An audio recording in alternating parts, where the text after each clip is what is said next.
ಆತ್ಮೀಯ ಸ್ಪಂದನ ವಾಹಿನಿಯ ವೀಕ್ಷಕರಿಗೆ ವಿಶೇಷ ಕಾರ್ಯಕ್ರಮ ಕಲಾವಿದ ಇದಕ್ಕೆ ಆತ್ಮೀಯವಾದಂಥ ಸ್ವಾಗತ. ಇದು ಕಲಾವಿದ ಸರಣಿ ಕಾರ್ಯಕ್ರಮದ ನೂತನ ಸಂಚಿಕೆ.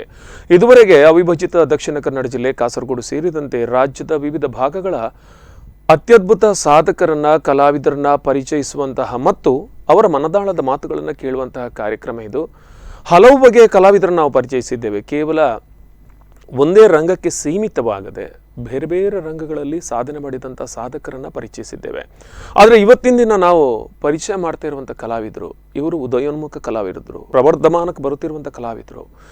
ಕೇವಲ 4 ವರ್ಷಗಳಲ್ಲಿ ಸಾಕಷ್ಟು ಜನಪ್ರಿಯತೆಯನ್ನು ಪಡ್ಕೊಂಡು ಈಗಾಗಲೇ ಯಕ್ಷರಂಗದಲ್ಲಿ ತನ್ನದೇ ಆದಂತಹ ಛಾಪನ್ನು ಮೂಡಿಸುವತ್ತ ಅದ್ಭುತ ಭರವಸೆಯನ್ನು ಇಟ್ಟಿರುವಂತಹ ಕಲಾವಿದರು.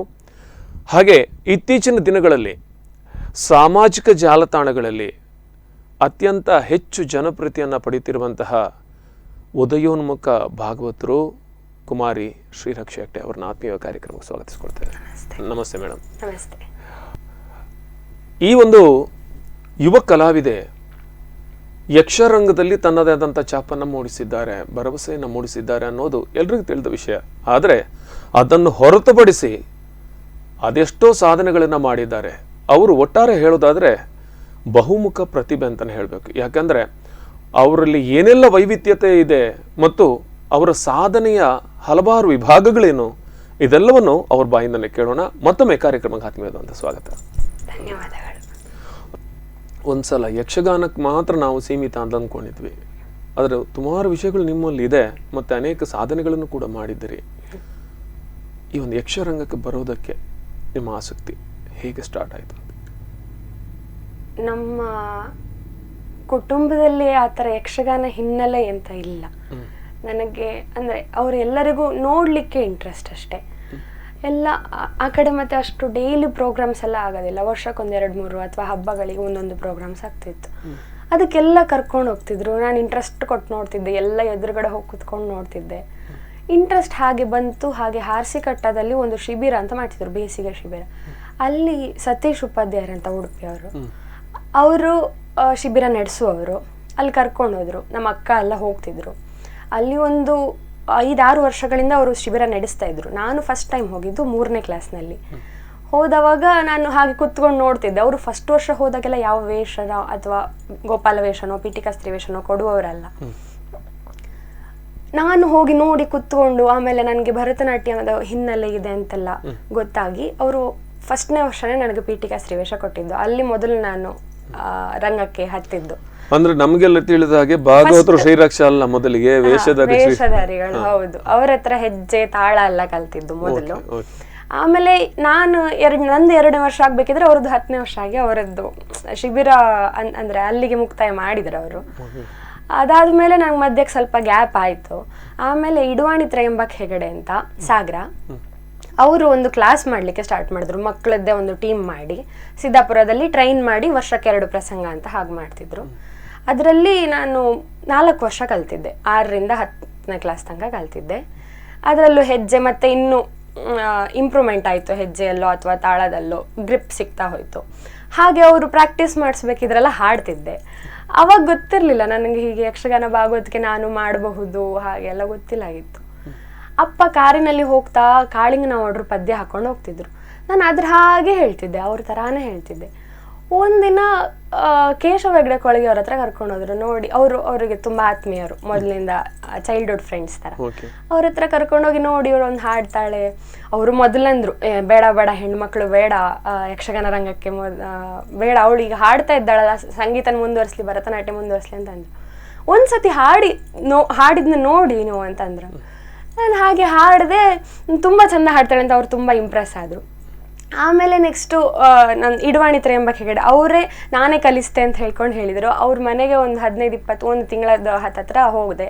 ಒಂದು 2-3 ಪ್ರಸಂಗ ಕಲಿತೆ. ಮಧ್ಯಕ್ಕೆ ಲಾಕ್ಡೌನ್ ಆಯಿತು. ಸೊ ಆಮೇಲೆ ಆನ್ಲೈನಲ್ಲಿ ಫೋನ್ ಕಾಲ್ ಮಾಡಿ ಒಂದು 2-3 ಪ್ರಸಂಗ ಕಲಿಸಿದ್ರು. ಎಟ್ ಪ್ರೆಸೆಂಟ್ ಈಗ ಪ್ರಸ್ತುತ ನಾದವದನ ಅಂತ ಒಂದು ಆನ್ಲೈನ್ ಕ್ಲಾಸ್, ಅದು ಲಾಕ್ಡೌನ್ ಟೈಮಲ್ಲೇ ಸ್ಟಾರ್ಟ್ ಆಗಿದ್ದು. ಅದರಲ್ಲಿ ಸಂಡೇ ಮೊದಲೇ ಭಾಗವತಿಕೆ ಕುಣಿತ ಎಲ್ಲದೂ ಕಲಿಸ್ತಾರೆ ಆನ್ಲೈನಲ್ಲಿ. ಅದರಲ್ಲಿ ಇವಾಗ ಕಲಿತಾ ಇದ್ದೀನಿ. ಗುರುಗಳು AP ಪಾಠಕ್ ಕಾರ್ಕಳ, ಹಾಗೆ NG ಹೆಗಡೆ ಯಲ್ಲಾಪುರ. ನಾವು ಬಹುವಾಗಿ ನೋಡಿದ್ದು NG ಹೆಗ್ಡೆ ಅವ್ರ ಜೊತೆ. ಯಾಕೆಂದ್ರೆ ಈಗಿರುವ ಎಲ್ಲ ಏನು ತುಂಬಾ ವ್ಯೂಸ್ ಆಗಿರುವಂತ ಏನು ನಿಮ್ಮ ಯೂಟ್ಯೂಬ್ ವಿಡಿಯೋಸ್ ಇದೆ, ಅದರಲ್ಲಿ ಯಕ್ಷಗಾನದಲ್ಲಿ ನಾವು NG ಹೆಗ್ಡೆ ಅವ್ರು ನೋಡಿದ್ದೇನೆ.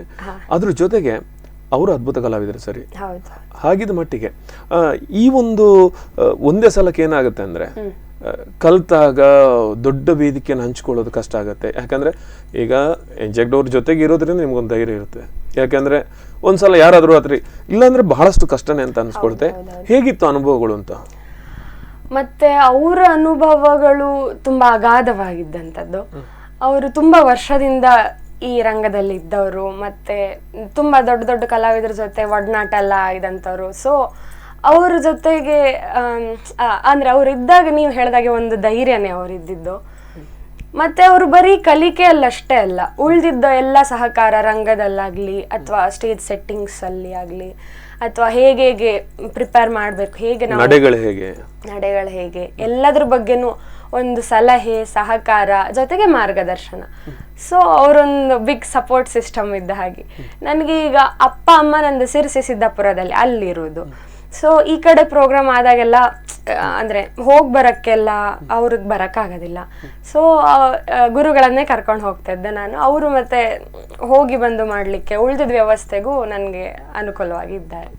ನನಗೆ ತುಂಬಾ ಸಪೋರ್ಟ್ ಮಾಡ್ತಾರೆ ಅವರು. ಓಕೆ, ಅದ್ರ ಜೊತೆಗೆ ಯಕ್ಷಗಾನ ವೇಷದಲ್ಲಿ ಆಸಕ್ತಿ ಇತ್ತೋ ಭಾಗವತಿಕೆಯಲ್ಲಿ ಇತ್ತೋ ಅಂತ? ಮೊದಲು ವೇಷದಲ್ಲೇ ಇತ್ತು. ನಾನು ಅದೇ ಹೇಳಿದ ಹಾಗೆ ಹೆಜ್ಜೆ ಕಲಿತ ನಂತರ ಗೋಪಾಲ ವೇಷ ಹಾಗೆ ಪೀಠಿಕಾ ಸ್ತ್ರೀ ವೇಷಗಳನ್ನು ಮಾಡ್ತಿದ್ದೆ ದೊಡ್ಡ ಕಲಾವಿದರ ಯಕ್ಷಗಾನದಲ್ಲಿ. ಹಾಗೆ ನನಗೆ ಇಡುವಾಣಿ ತ್ರಯಂಬಕ ಹೆಗಡೆ ಅವರು ಕ್ಲಾಸ್ ಸ್ಟಾರ್ಟ್ ಮಾಡಿದ ನಂತರ ಅದರಲ್ಲಿ ಸ್ವಲ್ಪ ಎಲ್ಲರಿಗಿಂತ ಚಂದ ಡ್ಯಾನ್ಸ್ ಕುಣಿತನೂ ಮಾಡ್ತಿದ್ದೆ, ಹಾಗೆ ಮಾತುಗಳನ್ನು ಆಡ್ತಿದ್ದೆ. ಸೊ ಒಂದು ಮುಖ್ಯ ಪಾತ್ರಗಳನ್ನೇ ಕೊಡ್ತಿದ್ರು ನನಗೆ. ಕಂಸವದೆ ಕಂಸನನ್ ಮಾಡಿದ್ದೆ, ವೀರಮಣಿ ಕಾಳಗದ್ದು ಈಶ್ವರನ್ ಮಾಡಿದ್ದೆ, ಆಮೇಲೆ ರುಕ್ಮಿಣಿ ಸ್ವಯಂವರದ ಕೃಷ್ಣನ್ ಮಾಡಿದ್ದೆ, ಸೀತಾ ಸ್ವಯಂವರದ ರಾಮನ್ ಮಾಡಿದ್ದೆ. ಹಾಗೆ ಇನ್ನೊಂದು 3-4 ಪ್ರಸಂಗನ ಹೇಳ್ಕೊಟ್ಟಿದ್ರಲ್ಲಿ ಅದ್ರದ್ದು ಮುಖ್ಯ ಪಾತ್ರವನ್ನ ನನಗೆ ಕೊಡ್ತಿದ್ರು. ಸೊ ಮಕ್ಕಳ ಮೇಳದಲ್ಲಿ ಹಾಗೆ ಪಾತ್ರವನ್ನ ನಿರ್ವಹಿಸ್ತಿದ್ದೆ. ಹಾಗೆ ಭಾಗವತಿಕೆ ಅದೇ ನನಗೆ ಮೊದಲು ಹಾಡಿನ ಹಿನ್ನೆಲೆ ಜಾಸ್ತಿ ಇತ್ತು. ನಾನು ಇದನ್ನು ಮಾಡ್ತಿದ್ದೆ. ಈಗ ಕುಣಿತದಲ್ಲಾಗ್ಲಿ ಅಥವಾ ಭರತನಾಟ್ಯಂದಲ್ಲೂ ಚೆನ್ನಾಗೇ ಇತ್ತು, ಬಟ್ ಹಾಡಿನ ನನಗೆ ಸ್ವಲ್ಪ ಇನ್ನು ಜಾಸ್ತಿ ಒಲವು ಇತ್ತು, ಮತ್ತೆ ಇಷ್ಟನೂ ಇತ್ತು. ನಾನು ಶಾಸ್ತ್ರೀಯ ಸಂಗೀತ ಕಲ್ತಿದ್ರಿಂದ ಇದಕ್ಕೆ ಬರ್ಲಿಕ್ಕೆ ಇನ್ನು ಹೆಲ್ಪ್ ಆಯ್ತು. ರಾಗ ಆಗ್ಲಿ, ತಾಳ ಆಗ್ಲಿ, ಲಯ ಆಗ್ಲಿ, ಶ್ರುತಿ ಆಗ್ಲಿ, ಇದಕ್ಕೆ ಬರ್ಲಿಕ್ಕೆ ಹೆಲ್ಪ್ ಆಯ್ತು. ಮತ್ತೆ ನಾನು ಯಕ್ಷಗಾನ ಹಾಡ್ಲಿಕ್ಕೆ ಅದು ಒಂಥರ ಯಕ್ಷಗಾನದ ಚೀಸ್ ಬೇಕಾಗತ್ತೆ ಹಾಡೋರಿಗೆ. ಈಗ ಎಲ್ಲಾ ತರದ ಹಾಡೋರಿಗೆ ಯಕ್ಷಗಾನ ಹಾಡ್ಲಿಕ್ಕೆ ಬರುದಿಲ್ಲ. ನನಗೆ ಅದು ಬರುತ್ತೆ ಅಂತ ಅಪ್ಪ ಗುರುತಿಸಿದ್ರು, ಆಮೇಲೆ ಗುರುಗಳು ಗುರುತಿಸಿದ್ರು. ಅದಕ್ಕಾಗಿ ಕಲಿತಾ ಹೋದೆ. ಇವಾಗ ಅದರಲ್ಲಿ ಸ್ವಲ್ಪ ಮುಂದುವರಿಯುವ ಅಂತ ಮನ್ಸಾಗಿದೆ. ಹಾಗೆ ಅದನ್ನ ಸ್ಟಾರ್ಟ್ ಮಾಡಿದ್ಮೇಲೆ ಮತ್ತೆ ವೇಷ ಮಾಡ್ಲಿಲ್ಲ. ಅಂದ್ರೆ ವೇಷ ಮಾಡ್ಲಿಕ್ಕೆ ಅಂತ ನೀವು ಭಾಗವತರಾಗ್ಬಿಟ್ರಿ ನೀವು. ಈಗ ವೇಷಧಾರಿ ಆಗಿಲ್ಲ. ಶ್ರೀರಕ್ಷ ಹೆಗ್ಡೆ ವೇಷಧಾರಿ ನಮ್ಗೆ ನೀವು ಹೇಳಿದ್ಮೇಲೆ ಗೊತ್ತಾಗಿದ್ದು ನಮಗೆ, ಇಲ್ಲಾಂದ್ರೆ ಹೆಚ್ಚಿನವ್ರಿಗೆ ಯಾರಿಗೆ ಗೊತ್ತಿಲ್ಲ. ಒಂದಂತೂ ಸತ್ಯ, ಸೋಷಿಯಲ್ ಮೀಡಿಯಾ ಬಹುಶಃ ಎಲ್ರಿಗೆ ಪರಿಚಯವನ್ನ ಮಾಡಿಕೊಟ್ಟಿದೆ ಅಂತ ನಾನು ಅದು ಕೊರೋನಾ ಲಾಕ್ಡೌನ್ ಬಂದಾಗಿದ್ದಂತೂ ಸೋಷಿಯಲ್ ಮೀಡಿಯಾ ಸುಮಾರು ಜನ ಹಾಡುಗಾರರಾಗಿದ್ದಾರೆ, ಸುಮಾರು ಜನ ಕಲಾವಿದರಾಗಿದ್ದಾರೆ. ಆದ್ರೆ ಅದರ ನಿಜವಾದ ಕಲಾವಿದರಾಗಿರೋರು ಬಹಳಷ್ಟು ಬೆರಳಿಕೆ ಜನ. ಒಟ್ಟಾರೆ ಕೆಲವರು ಏನ್ ಮಾಡಿದಾನೆ, ಕೊರೋನಾದಲ್ಲಿ ಸುಮ್ಮನೆ ಕೂತು ಟೈಮ್ ವೇಸ್ಟ್ ಮಾಡೋದು ಯಾಕೆಂದ್ರೆ ನಮ್ದು ಇರ್ಲಿ ಅಂತ ಕೆಲವರು ಒಂದೊಂದು ಪ್ರೋಗ್ರಾಮ್ಗಳನ್ನು ಹಾಕೊಳ್ತಾ ಇದ್ರು. ಓಕೆ, ನಮಗೆ ಏನ್ ಅನಿಸಿತ್ತು ಅಂದ್ರೆ ಒಂದೇ ಸಲಕ್ಕೆ ಬಹುಶಃ ಶ್ರೀರಕ್ಷನಿಗೆ ಒಂದು ದೊಡ್ಡ ಅವಕಾಶದ ಬಾಗಿಲುಗಳು ತೆರೆಯಿತು ಅಂತ ಅಂದ್ಕೊಳ್ತೇನೆ. ಯಾಕೆಂದ್ರೆ ನಿಮಗೆ ಎಷ್ಟೋ ವರ್ಷಗಳು ಕಲ್ತರು ಕೆಲವೊಮ್ಮೆ ದೊಡ್ಡ ದೊಡ್ಡ ವೇದಿಕೆಗಳು ಸಿಗೋದಿಲ್ಲ. ಅಂಥದ್ರಲ್ಲಿ ರಕ್ಷಣಿಗೆ ಕಾಲ ಕೂಡಿ ಬಂತು ಅಂತ ನನಗೆ ಹಾಗೆ ಅಂದ್ಕೊಳ್ತೇನೆ. ಹೇಗೆ ಅನಿಸ್ತದೆ ನಿಮ್ಮ ದೊಡ್ಡ ದೊಡ್ಡ ಸ್ಟಾರ್ಗಳ ಜೊತೆ ನೀವು ವೇದಿಕೆಯನ್ನು ಹಂಚ್ಕೊಂಡಿದ್ರಿ? ಉದಾಹರಣೆಗೆ ಪಟ್ಲ ಸತೀಶಣ್ಣ ಇರ್ಬೋದು, ರವಿಚಂದ್ರ ಕನ್ನಡಿಗಟ್ಟೆ ಇರ್ಬೋದು, ಜನ್ಸಾಲಿ ಅವರು ಇರ್ಬೋದು, ಇನ್ನು ಇವರು ನಮ್ಮ ರಾಘವೇಂದ್ರ ಮಯ್ಯರ್ ಇರ್ಬೋದು, ಆಮೇಲೆ ಹಿಲ್ಲೂರ್ ಅವರು ಇರ್ಬೋದು, ಕಾವ್ಯಶ್ರೀ ಇರ್ಬೋದು, ಭವ್ಯಶ್ರೀ ಇರ್ಬೋದು, ಹಾಗೆ ಅಮೃತ ಅಕ್ಕ ಇರ್ಬೋದು. ನನಗೆ ಆ ಥರ ಸ್ಟೇಜಿಗೆ ಹೋಗಕ್ಕೆ ಮೊದಲಿಂದಾಗಿ ಭಯ ಇತ್ತು. ಮೊದಲು ಭಾಗವತಿಕೆಯಲ್ಲಿ ರಂಗ ಹತ್ತಿದ್ದು ಅದು ಬೆಂಗಳೂರಿನಂಥ ಮಹಾನಗರದಲ್ಲಿ ರವೀಂದ್ರ ಕಲಾಕ್ಷೇತ್ರದಲ್ಲಿ ಪೆರಡೂರು ಮೇಳದಂಥ ಹೆಸರಂತ ಮೇಳದಲ್ಲಿ. ಮೊದಲನೇದಾಗಿ ಹೆದರಿಕೆ ಇತ್ತು. ಮತ್ತೆ ಜನ್ಸಾಲೆ ರಾಘವೇಂದ್ರ ಆಚಾರ್ಯ ಅವರು ಹೇಳಿದ್ರು, ಅವರೇ ಫಸ್ಟ್ ಕರೆಸಿದ್ದು. ಅಂದರೆ ಅವಳು ಹೇಳ್ತಾಳೆ, ನಾನು ಧೈರ್ಯ ತುಂಬತೆ, ನಾನು ಪಕ್ಕದಲ್ಲೇ ಇರ್ತೆ, ಅವಳಿಗೆ ಹೇಳ್ಕೊಡ್ತೆ ಅಂತ ಹೇಳಿ ಹಾಗೆ. ಮತ್ತು ಯಕ್ಷಗಾನ ಅದು ಕಲಿಕೆನೂ ಒಂದು ಕಡೆಯಿಂದ ಆಗ್ತಾ ಇರಬೇಕು, ಹಾಗೆ ರಂಗದಲ್ಲಿ ಅನುಭವ ಕೂಡ ಒಂದು ಕಡೆಯಿಂದ ಆಗ್ತಾ ಇರಬೇಕು. ಈಗ ಬರೀ ಮನೆಯಲ್ಲೇ ಕೂತು ಕಲಿತ್ರೆ ನಾವು ತುಂಬ ಒಂದು 10-15 ಪ್ರಸಂಗ ಕಲಿತರೂ ಸಹ ಅದು ರಂಗಕ್ಕೆ ಹೋದ್ಮೇಲೆ ಅದು ಬೇರೆನೇ ಆಗುತ್ತೆ. ಸೊ ಸ್ಟೇಜಲ್ಲೂ ಒಂದಷ್ಟು ಎಕ್ಸ್ಪೀರಿಯನ್ಸ್ ಆಗಬೇಕು, ಕಲಿಕೆನೂ ಮುಂದಾಗ್ತಾ ಹೋಗಬೇಕು. ಮತ್ತೀಗ ನಂಗೆ ಕಲಾವಿದರು ಅನ್ನಷ್ಟೆಲ್ಲ, ನಂಗೆ ನಿಜ ಭಾಗವತರು ಅನ್ನಷ್ಟೆಲ್ಲ ಅದಕ್ಕೆಲ್ಲ ಇನ್ನು ತುಂಬಾ ಅಗಾಧವಾದಂತ ಅನುಭವ ಬೇಕಾಗತ್ತೆ. ಅಷ್ಟೇ ಈಗ ಕಲಿತಾ ಇದ್ದವಳು, ನನಗೊಂದು 10-15 ಪ್ರಸಂಗ ಅಷ್ಟೇ ಈಗ ಬಾಯಿಗೆ ಬರೋದು ಅಂತಂದ್ರೆ ನಾನು ಕೇಳಿ ಕೇಳಿ ಸುಮಾರು ಪ್ರಸಂಗ. ನೀವೊಂದು ಮಾತು ಹೇಳಿದ್ರಲ್ಲ, ಅದೇನಂದ್ರೆ ಕಲಿಯುವಂತ ತಲೆಯಲ್ಲಿ ಇರ್ಬೇಕು ಅಂತ. ಹೌದು. ಸಾಮಾನ್ಯವಾಗಿ ಏನಾಗುತ್ತೆ ಅಂದ್ರೆ 2 ಕಾರ್ಯಕ್ರಮ ನೀಡಿದ ತಕ್ಷಣ ಸಾಧ್ಯನೇ ಇಲ್ಲ, 1 ಫೀಟ್ ಮೇಲೆ ಹೋಗ್ತೀವಿ ನಾವು. ಅದು ಇದ್ರೆ ಮತ್ತೆ ಮೇಲೆ ಹೋಗೋದು ಕಷ್ಟ. ಓಕೆ, ನಾನು ನಿಮ್ಮ ದೊಡ್ಡ ಸ್ಟಾರ್ಗಳ ಜೊತೆ ವೇದಿಕೆ ಹಂಚಿಕೊಂಡಿದ್ದೆ. ಅದೇ, ಮತ್ತೆ ಒಂದು ಭಾಗವತರು ಅಂದ್ರೆ ಅವರಿಗೆ A to Z ನಾಲೆಜ್ ಬೇಕಾಗಿರುತ್ತೆ. ಎಲ್ಲ ರಂಗದ ನಡೆ ಆಗಿರ್ಬೋದು, ಪ್ರಸಂಗದ ಬಗ್ಗೆ ಆಗಿರ್ಬೋದು, ಕತೆ ಆಗಿರ್ಬೋದು, ಸಾಹಿತ್ಯ ಆಗಿರ್ಬೋದು, ಅದನ್ನೆಲ್ಲದು ತಿಳ್ಕೊಂಡ್ರೆ ಒಂದು ಸಂಪೂರ್ಣ ಭಾಗವತ. ನಾನು ಈಗ ಜಸ್ಟ್ ಒಂದು ಗಾನ ವೈಭವಕ್ಕೆ ಹಾಗೆ ತಾಳಮದ್ಲೆಗೆ ಅಷ್ಟೇ ಹೋದದ್ದು, ಆಟಗಳಿಗೆ ಜಾಸ್ತಿ ಹೋದದ್ದಲ್ಲ. ಹೇಗನಿಸ್ತು ಅಂತ ಅದು ನನ್ಗೆ ಮೊದಲೇ ಹೆದರಿಕೆ ಇತ್ತು, ಮತ್ತೆ ಅವರು ಹೀಗೆ ನಾವು ಕಾಣ್ತೀವೋ ಎಂತ ಆಗತ್ತೇನೋ ಅಂತ. ಬಟ್ ತುಂಬಾ ಅಂದ್ರೆ ತುಂಬಾ ಸಪೋರ್ಟ್ ಮಾಡಿದ್ದಾರೆ ರಂಗದಲ್ಲಿ ಆಗ್ಲಿ, ಹಾಡ್ಬೇಕಿದ್ರಾಗ್ಲಿ ತುಂಬಾ ಪ್ರೋತ್ಸಾಹ ಕೊಡ್ತಿದ್ರು. ಹಾಗೆ ಬಂದಾಗ ಒಳ್ಳೆ ರೀತಿಯಲ್ಲಿ ಸತ್ಕಾರ ಮಾಡ್ತಿದ್ರು.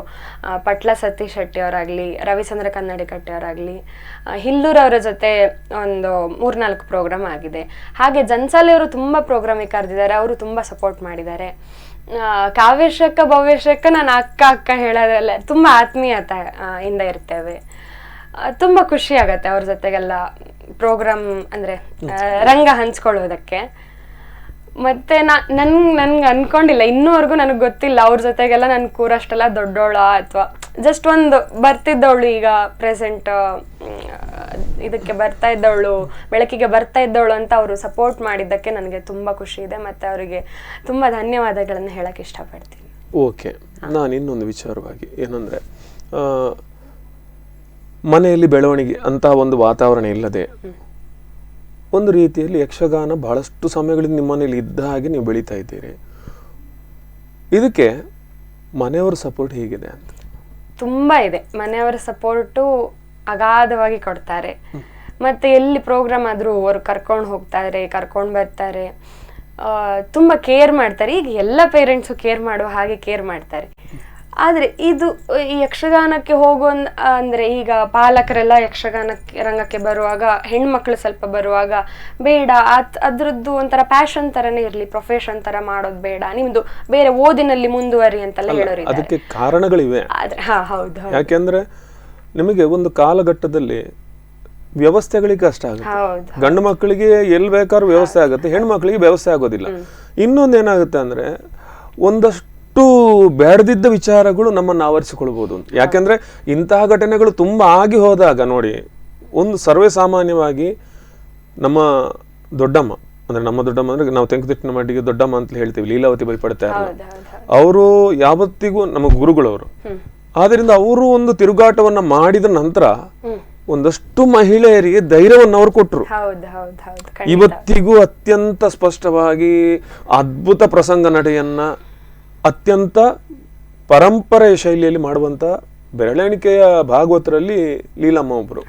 ಗುರುಗಳಾದಂತ ಹರಿನಾರಾಯಣ ಬೈಪಡಿತಾಯರ ಜೊತೆಯಲ್ಲಿರೋದ್ರಿಂದ ಅವರು ಆ ಒಂದು ವರ್ಷ ಪೂರ್ತಿ ವೃತ್ತಿಪರ ಮೇಳಗಳಲ್ಲಿ ತಿರುಗಾಟವನ್ನ ಮಾಡೋದಕ್ಕೆ ಸಾಧ್ಯ ಆಯ್ತು. ನನಗೆ ಯಾವತ್ತೂ ಕೂಡ ಶ್ರೀರಕ್ಷ ಹೆಗ್ಡೆ ಅಂದಾಗ ನನಗೊಂದು ನೆನಪರು ಒಂದೇ, ತರುಣಿ ಅವಳಲ್ಲ ಆದಿಮಾಯಿ ಅನ್ನುವಂತ ಹಾಡಿದ್ದು. ಅದೊಂಥರ ಎಲ್ರಿಗೂ ಗೊತ್ತಿದೆ, ನೀವು ಯಾವುದೇ ಪದ್ಯಗಳು ಅದು ತರುಣಿ ಅವಳಲ್ಲ ಆದಿಮಾಯ. ಬಹುಶಃ ನಾವೆಲ್ಲ ಕೂಡ ಬಲಿಪಜ್ಜನಿಂದ ಶುರು ಮಾಡಿದರೆ ನಾವೆಲ್ಲ ಅದನ್ನೇ ಕೇಳಿದ್ವಿ. ಸೊ ನಮಗೊಂದು ಚಿಕ್ಕ ಹುಡುಗಿ ಒಂಥರ ಏನ್ ಹೇಳ್ತಾರೆ, ರೋಮಾಂಚನ ಆಗೋ ತರ ಹಾಡಿಲ್ಲಲ್ಲ ಅಂತ ಯೂಟ್ಯೂಬಲ್ಲಿ ನೋಡಿದವರೆಲ್ಲ. ಯಾಕಂದ್ರೆ ನಮಗೆ ಮತ್ತೆ ಮತ್ತೆ ನಾವ್ ಯಾರಿಗೋ ಕಳಿಸಿರ್ತೇವೆ, ಆ ಪುಣ್ಯಾತ್ಮರು ಮತ್ತೊಂದಷ್ಟು ಹೋಗಿ ಮತ್ತೆ ನಮಗೆ ಬಂದಂತ ವಿಡಿಯೋ ಅದು.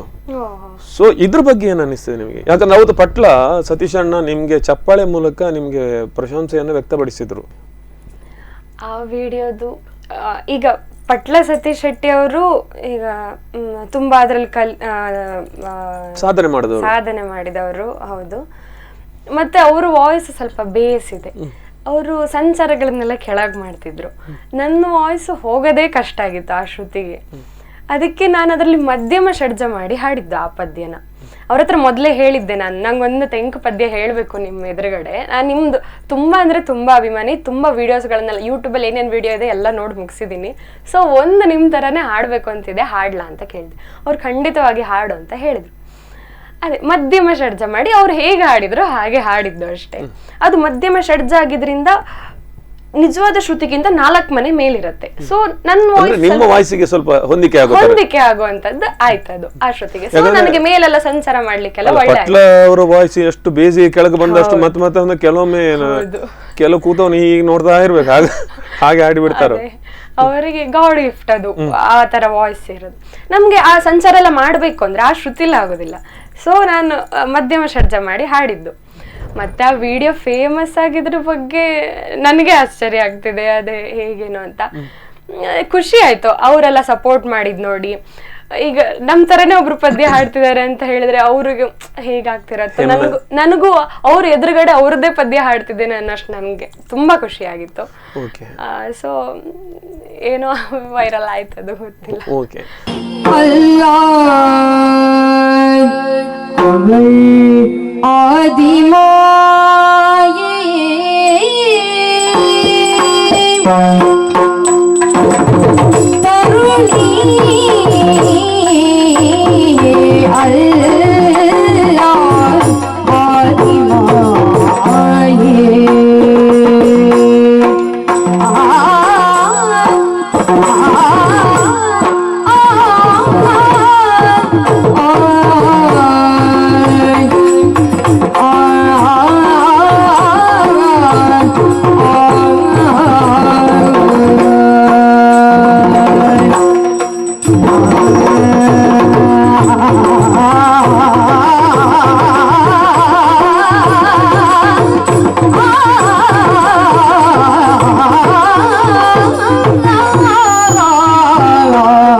ಆತ್ಮೀಯ ವೀಕ್ಷಕರೇ, ಬಹುಮುಖ ಪ್ರತಿಭೆ ಹೇಳ್ತಾ ಹೋಗ್ತಾರೆ ಅವ್ರ ಸಾಧನೆ ಬಗ್ಗೆ, ಅವ್ರು ಕಲ್ತಿರುವಂಥ ವಿಚಾರಗಳ ಬಗ್ಗೆ. ಒಂದೊಂದು ಸ್ವಲ್ಪ ಕೆಲವೊಮ್ಮೆ ನಮಗೂ ಡೌಟ್ ಬರುತ್ತೆ, ಯಾಕಂದರೆ ಇದೆಲ್ಲ ಹೇಗಪ್ಪ ಇಷ್ಟು ಚಿಕ್ಕ ಪ್ರಾಯದಲ್ಲಿ ಇದನ್ನು ಅರಗಿಸ್ಕೊಂಡಿದ್ದಾರೆ ಅಂತ. ಬಹುಶಃ ಕಲಿಯಬೇಕೆನ್ನುವಂಥ ಒಂದು ಹಂಬಲ ಇದ್ದರೆ, ಛಲ ಇದ್ದರೆ, ಗುರಿ ಮುಂದೆ ಇದ್ದರೆ, ಗುರು ಹಿಂದೆ ಇದ್ದರೆ ಖಂಡಿತವಾಗಿ ಒಂದಷ್ಟು ಸಾಧನೆಯನ್ನು ಮಾಡೋದಕ್ಕೆ ಸಾಧ್ಯ. ಇವೆಲ್ಲ ಮಾತುಗಳು ಬಹುಶಃ ಶ್ರೀರಕ್ಷನ್ ಮಟ್ಟಿಗೆ ಅನ್ವಯ ಆಗುತ್ತೆ ಅಂತ ಅಂದ್ಕೊಳ್ತೇನೆ. ಅವ್ರ ಜೊತೆ ಮಾತಾಡೋದಿದೆ, ಅದಕ್ಕೂ ಮುನ್ನ ಸಣ್ಣ ವಿರಾಮ.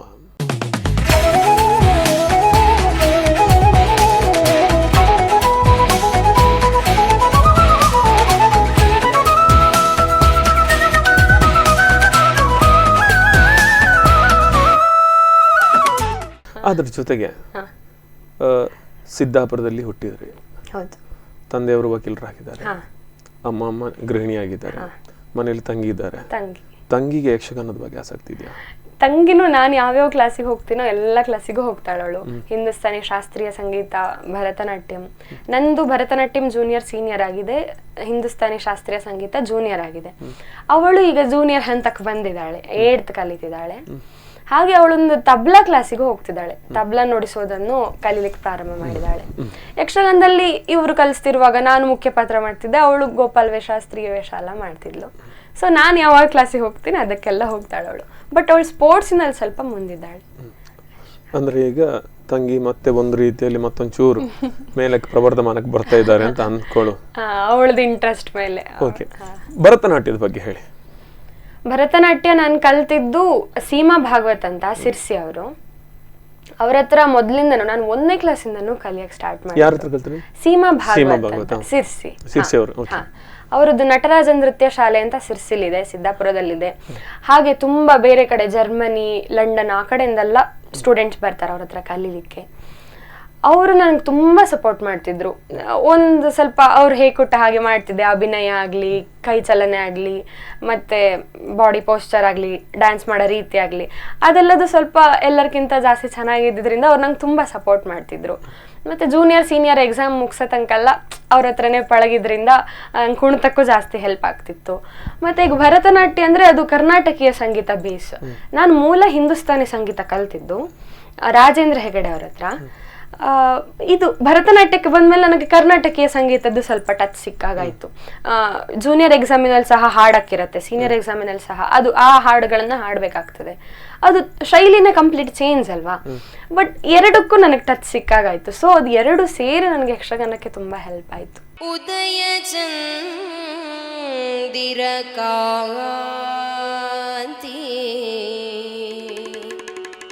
ಶರದ ಋತು ಪೂರ್ಣಿಮೆಯುಳ್ ಉದಯ ಚಂದಿರ ಕಾಂತಿ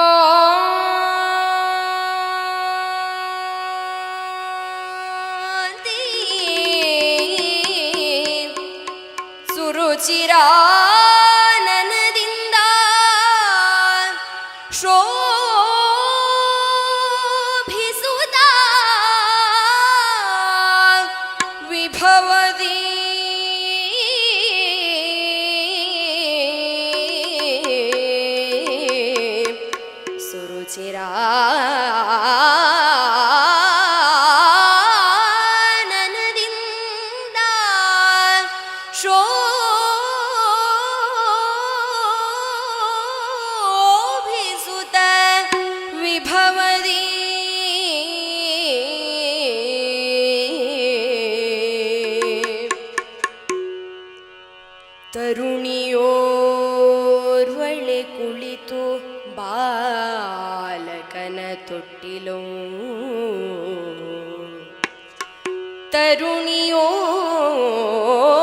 ತರುಣಿಯೋರ್ವಳೆ ಕುಳಿತು ಬಾಲಕನ ತೊಟ್ಟಿಲಂ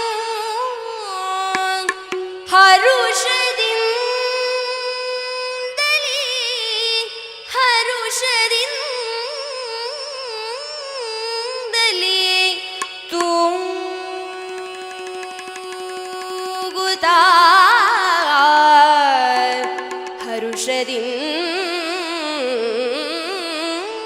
ಹರುಷದಿಂದಲೇ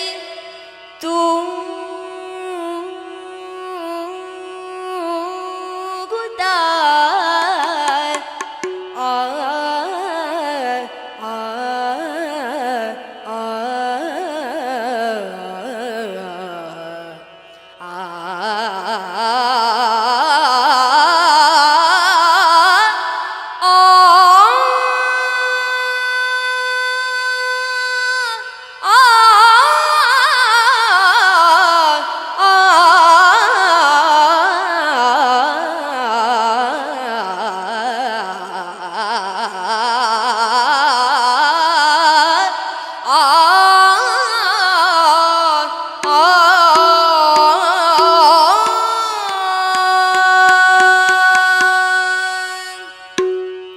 ಗಿರಿಜೆರಮೆ ವಾಗಾಣಿಯರ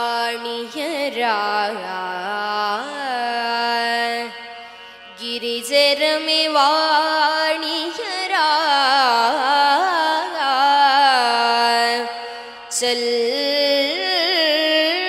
ಚಲ್ವಿಕೆಗೆ ಮಿಗಿಲೆನಿಸಿ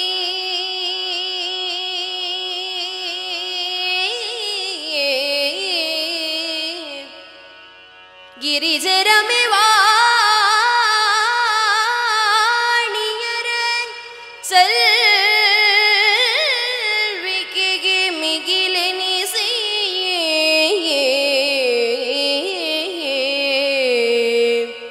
ಸರಸಿ ಜಾಂಬಕಿ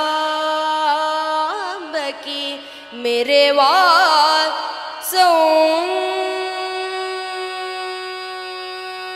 ಸೌಂದರ್ಯ ವಿಭ್ರಮಕ್ಕೆ ಬೆರಗಾಗಿ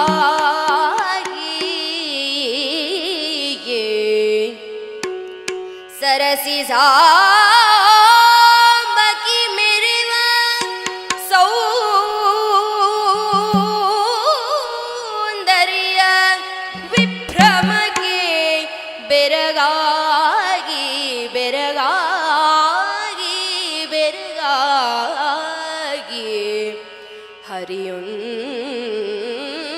ಹರಿಯೊಂದು ಶಿಲೆಯ ಮರೆಯಾಗಿರಲು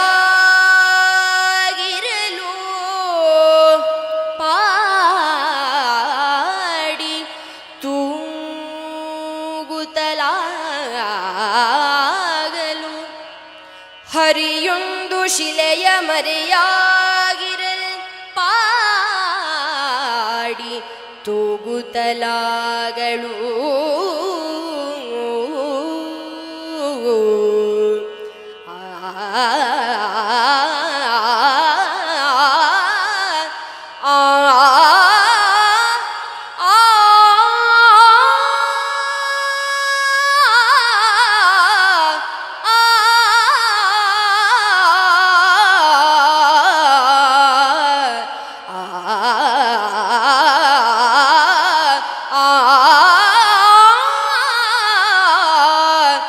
ತೂಗುತ್ತಲಾಗಳು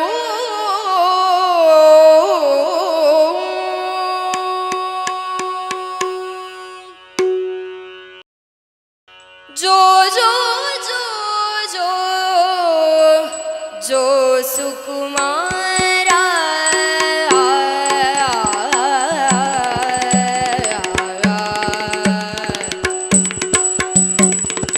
ಜೋ ಜೋ ಜೋ ಜೋ ಜೋ ಸುಕುಮಾರ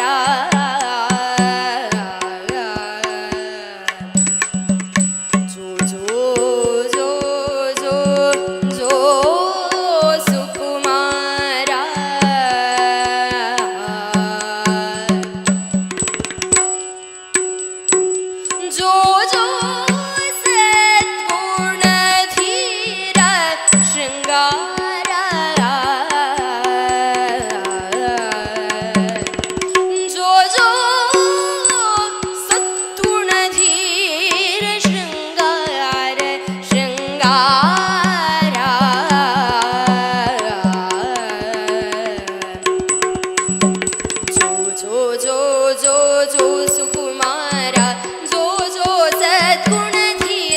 शृंगार जो जो सद्गुण धीर शृंगार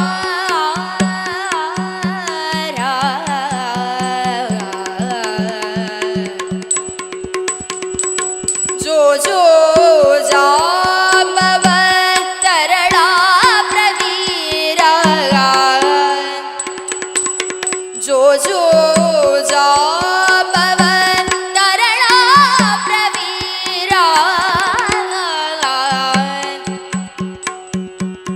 जो जो वल्लुक राजाधिराजा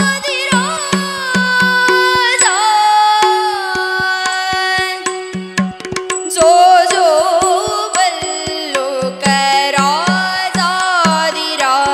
वल्लुक राजाधिराजा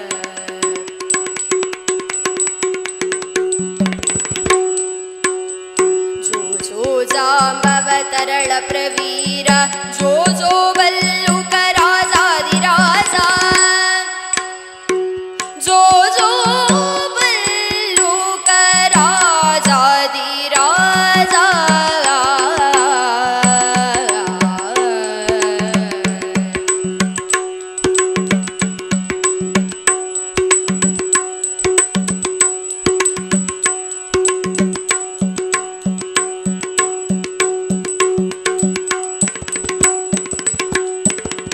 जो जो जो जो सुकुमारा जो जो जो जो जो सुकुमारा जो जो सद्गुण धीर शृंगारा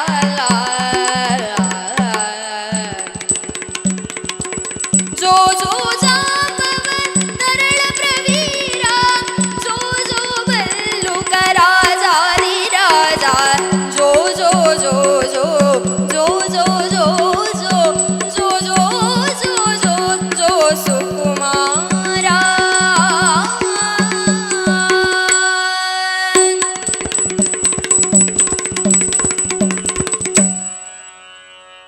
ಆತ್ಮೀಯ ವೀಕ್ಷಕರೇ, ಕಲಾವಿದ ಸರಣಿ ಕಾರ್ಯಕ್ರಮದ ನೂತನ ಸಂಚಿಕೆಗೆ ಮತ್ತೊಮ್ಮೆ ವಿರಾಮದ ಬಳಿಕ ಸ್ವಾಗತ. ಇದು ಅದ್ಭುತ ಸಾಧನೆ ಮಾಡಿರುವಂತಹ ಕಲಾವಿದರ ಮನದಾಳದ ಮಾತುಗಳನ್ನು, ಅವರ ಮನದೊಳಗಿನ ಭಾವಗಳನ್ನು ವ್ಯಕ್ತಪಡಿಸುವಂತಹ ಕಾರ್ಯಕ್ರಮ ಇದು. ವಿವಿಧ ರಂಗದ ಕಲಾವಿದರನ್ನ ಪರಿಚಯ ಮಾಡಿದ್ದೇವೆ. ಅವರ ಅನುಭವಗಳನ್ನು ಅವರು ಹಂಚಿಕೊಂಡಿದ್ದಾರೆ. ಇವತ್ತಿನ ದಿನ ನಮ್ಮ ಜೊತೆ ಇರುವವರು ಉದಯೋನ್ಮುಖ ಕಲಾವಿದರು, ಅದ್ಭುತ ಭಾಗವತರು. ಈಗಾಗಲೇ ಯಕ್ಷರಂಗದಲ್ಲಿ ಪುಟ್ಟ ಹೆಜ್ಜೆಗಳನ್ನು ಇಟ್ಟರೂ ಕೂಡ ದಿಟ್ಟವಾದ ಹೆಜ್ಜೆಯ ಮೂಲಕ ಒಂದಷ್ಟು ಅದ್ಭುತ ಅಭಿಮಾನಿಗಳನ್ನು ಹೊಂದಿರುವಂತಹ, ಇನ್ನೂ ಕಲಿಯಬೇಕೆನ್ನುವಂಥ ಹಂಬಲ ಇರುವಂತಹ, ಪ್ರವರ್ಧಮಾನಕ್ಕೆ ಬರುವಂಥ ಕಲಾವಿದೆ ಶ್ರೀ ರಕ್ಷಾ ಹೆಗ್ಡೆ ಅವರನ್ನ ಮತ್ತೊಮ್ಮೆ ಕಾರ್ಯಕ್ರಮಕ್ಕೆ ಆತ್ಮೀಯ ಸ್ವಾಗತಿಸ್ಕೊಳ್ತಾ ಇದ್ದೇನೆ. ಮಾತಾಡ್ತಿದ್ದೆ ರಕ್ಷಾ, ಮತ್ತೆ ನಾನು ಅದೇ ವಿಷಯಕ್ಕೆ ಬರ್ತೇನೆ. ಯಾವುದು ಒಂದಷ್ಟು ಹಾಡುಗಳು, ಯಾವುದು ಭಾವಗೀತೆಗಳು, ಇದೆಲ್ಲವನ್ನು ಕೂಡ ನೀವು ಈಗ ಹಾಡಿದವರೇ. ಈ ಚಿತ್ರಗೀತೆಗಳ ಬಗ್ಗೆ ಏನು ಹೇಳ್ತೀರಿ? ನಾನು ಯಾವ ಥರದ ಸಾಂಗ್ ಆದರೂ ಹಾಡ್ತೇನೆ. ನನಗೆ ಎಲ್ಲ ಥರದ ಮ್ಯೂಸಿಕ್ ಅಂದರೆ ಇಷ್ಟ. ಚಿತ್ರಗೀತೆಯಲ್ಲಿ ಬಾಲಿವುಡ್ಡು, ಸ್ಯಾಂಡಲ್ವುಡ್ಡು, ಹಾಲಿವುಡ್ಡು, ಇಂಗ್ಲೀಷು, ಬೇರೆ ಭಾಷೆಗಳದ್ದು ಎಲ್ಲ ಸಾಂಗು ಹಾಡ್ಲಿಕ್ಕೆ ಇಷ್ಟ. ಮತ್ತು ನಾನು ಹಿಂದೂಸ್ತಾನಿ ಅದು ಸಿಂಗಿಂಗಿಂದನೇ ಬಂದಿದ್ರಿಂದ ಲಘು ಸಂಗೀತ ಆಗಲಿ, ಭಾವಗೀತೆ ಆಗಲಿ, ಜನಪದ ಗೀತೆ ಆಗಲಿ ಅದನ್ನು ಹಾಡಲಿಕ್ಕೂ ನಂಗೆ ಇಷ್ಟ. ಆದರೆ ಅದರಲ್ಲಿರುವಂತಹ ದಾಟಿಯೋ ಚೀಸೋ ಅದನ್ನೆಲ್ಲ ಯಕ್ಷಗಾನಕ್ಕೆ ಹಾಕಕ್ಕೆ ಇಷ್ಟ ಇಲ್ಲ. ಯಕ್ಷಗಾನದಲ್ಲಿ ಮೊದಲಿಂದ ಅವ್ರು ಮಾಡಿಟ್ಟಂತ ಅದರದ್ದೇ ಆದ ಒಂದು ಚೌಕಟ್ಟು ಮಟ್ಟಿದೆ. ಬಿಟ್ಟು ಹೋಗಬಾರ್ದು ಅಂತ ಅದ್ರಲ್ಲಿ ಹಾಡಿದ್ರೆ ಇನ್ನೂ ಚಂದ ಆಗತ್ತೆ ಅಂತ. ನಾವು ಇಷ್ಟೆಲ್ಲ ಯೂಸ್ ಮಾಡೋ ಅವಶ್ಯಕತೆನೇ ಇರೋದಿಲ್ಲ ಅಂತ. ಅದ್ರಲ್ಲಿ ಹಾಡಿದ್ರೆ ಚಂದ ಆಗತ್ತೆ. ಇವಾಗ ಮತ್ತೆ ಭಾವಗೀತೆ ಎಲ್ಲ ಹಾಡಿ ಹಾಡಿ ಅಂತ ಹೇಳ್ತಾರೆ. ಯಕ್ಷಗಾನದಲ್ಲಿ ಹಾಡಿದ್ರು ಅದು ಯಕ್ಷಗಾನ ಪದ್ಯ ಅನ್ಸ್ಕೊಳ್ಳೋದಿಲ್ಲ. ಈಗ ಮುನಿಸುತ್ತರವೇ ಆಗ್ಲಿ, ಬೇರೆ ಯಾವುದೋ ಆಗ್ಲಿ, ಅದು ಜನಪದ ಗೀತೆಯೋ ಭಾವಗೀತೆಯೋ ಹಾಗೆ ಉಳ್ಕೊಳತ್ತೆ. ಯಕ್ಷಗಾನ ಪದ್ಯ ಯಕ್ಷಗಾನ ಪದ್ಯನೇ 100%. ಯಾಕಂದ್ರೆ ನಮಗೆ ಬಲಿಪಜ್ಜನ ಪದ್ಯ ಕೇಳಿದಾಗ ಹಾಗೆ ಆಗುತ್ತೆ ನಮಗಂದ್ರೆ. ಯಾಕಂದ್ರೆ ಅದು ಎಷ್ಟು ಬೇಕಷ್ಟನ್ನು ಹೇಳ್ತಾರೆ. ಪ್ರತಿ ಶಬ್ದಕ್ಕೂ ಕೂಡ ಪ್ರತಿ ಶಬ್ದಗಳು ಅಲ್ಪ ಪ್ರಾಣ ಮಹಾಪ್ರಾಣಗಳಿಗೆ ಬೇಕಾದಂತ ಒತ್ತುಗಳನ್ನು ಕೊಡ್ಬೋದಿರ್ಬೋದು. ಅದು ಸಾಹಿತ್ಯ ಪ್ರಧಾನ. ಸಾಹಿತ್ಯ ಕರೆಕ್ಟ್ ಆಗಿ ಹೇಳಕ್ ಬಂದವರೆ ಭಾಗವತ. ಸಾಹಿತ್ಯ ಜೊತೆ ಅವರು ಭಾವಗಳನ್ನ ಸೇರ್ಪಡೆಗೊಂಡಾಗ ಒಂದ ಪ್ರಸಂಗದ ನಡೆ ಏನು ಅಂತ ಅರ್ಥ ಮಾಡಿಕೊಳ್ಳುವುದಕ್ಕಾಗ್ತದೆ. ಯಾವಾಗ ಭಾಗವತಿಗೆ ಸಾಹಿತ್ಯವನ್ನ ನೀವು ಭಾವ ಇಲ್ಲದೆ ಹಾಡಿದ್ರೂ ಕಷ್ಟ ಆಗ್ತದೆ. ಯಾಕಂದ್ರೆ ದುಃಖರಸ ಪ್ರಧಾನವಾಗಿರುವಂತ ಇದ್ರೆ ಆಗ ಭಾವ ಇರಬೇಕಲ್ಲ. 你。